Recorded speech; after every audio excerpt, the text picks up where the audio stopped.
नमस्कार, राधे राधे दोस्तों। आज का मेरा रूटीन, आज से हम रोज़ 30 दिन तक बराबर अपना जो हम सुबह से लेके शाम तक जितना भी काम करते हैं सब का डालेंगे एक तरफ से रूटीन। आज मेरा तीसरा ब्लॉग है और ब्लॉग की शुरुआत यहाँ से होती है। जैसे कि आप लोग देख ही रहे हैं, सुबह सुबह से उठते ही झाड़ू पोंछा और झाड़ू पोंछा के बाद में फिर नहाकर पूजा की। पूजा करने के बाद में चले फिर बच्चों की तरफ। पूजा करने के बाद में फिर डायरेक्ट बच्चों की तरफ चलते हैं। फिर बच्चों में सबसे छोटा तो मेरा प्रिंस है, तो हमने भी प्रिंस को नहला धुला के उसको तैयार किया। उसको तैयार करते हुए आपको दिखेंगे हम, क्योंकि हमें एडिटिंग करना नहीं आता है तो इसलिए हम एडिटिंग नहीं कर पाते, तो इसलिए इतनी ज़्यादा हमसे एडिटिंग नहीं हो रही।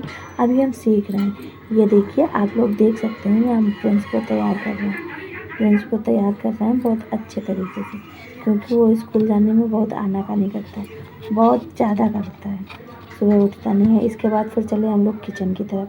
फिर किचन में जाके आज बाबू लोगों का मन था बड़ा पाव का लेके जाने का टिफ़िन में। फिर बाबू लोगों को बड़ा पाव बनाया, फिर प्रिंस को बड़ा पाव बनाया, प्रिंस का टिफ़िन तैयार किया। ये आप लोग तो देख ही सकते हैं ना कि हम बड़ा पाव बना रहे हैं। वो बात ये है कि हमने दुपट्टा इसलिए डाल लिया था क्योंकि हम हाफ लोवर पहने थे, क्योंकि दुपट्टा देखने में आप लोगों को अजीब सा लग रहा होगा कि ये दुपट्टा क्यों डाले हुए हैं।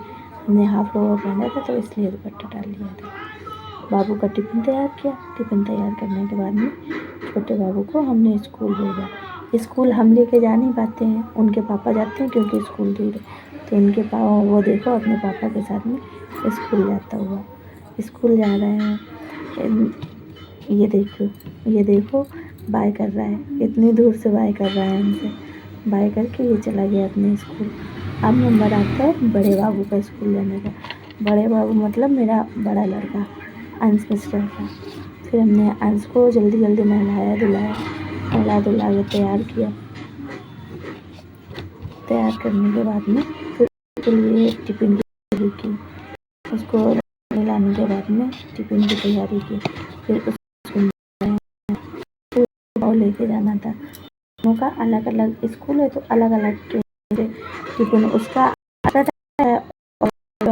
होता है और दूर दूर होते हैं तो इस टाइम तो वाले का लंच बना रहे हैं।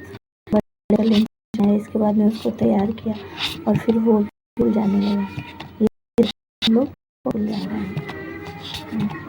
अब क्या ही बताएं, हमें एडिटिंग करनी नहीं आती है तो इसलिए हमें बोलना पड़ता है, क्योंकि हमें अगर एडिटिंग करनी आती होती तो हमें बोलना पड़ता। फिर इसके बाद में गेहूँ साफ़ करने थे तो फिर हम गेहूँ साफ़ करने में लग गए।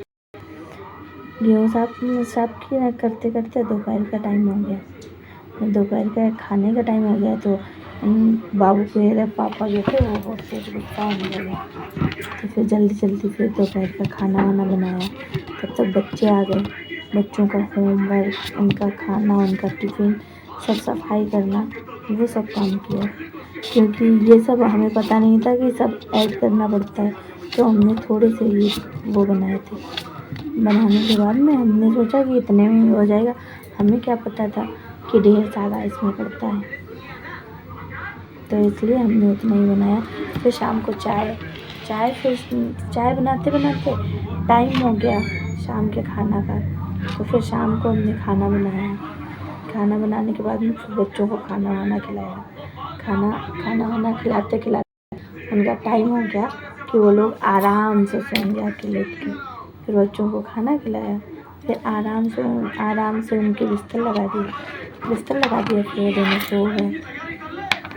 अब हमें इतनी एडिटिंग करनी तो आती नहीं है भाई। बस मेरा आज का ब्लॉग इतना ही था। इसमें जो भी गलती हुई हो, जो भी हो, आप लोग ज़रूर से ज़रूर बताना हमें। हम क्या करें दोस्तों, इसके अलावा हमें एडिटिंग करनी नहीं आती और मेरे पास कोई दूसरा है भी नहीं जो एडिटिंग करते, तो इसलिए हम जैसा है वैसा ही अब हम सुधार करेंगे। अगर आप लोगों को कोई भी कमी लगती है तो आप ज़्यादा से ज़्यादा कमेंट करें तो हम वो सुधारने की कोशिश करेंगे। राधे राधे दोस्तों, गुड नाइट, स्वीट ड्रीम।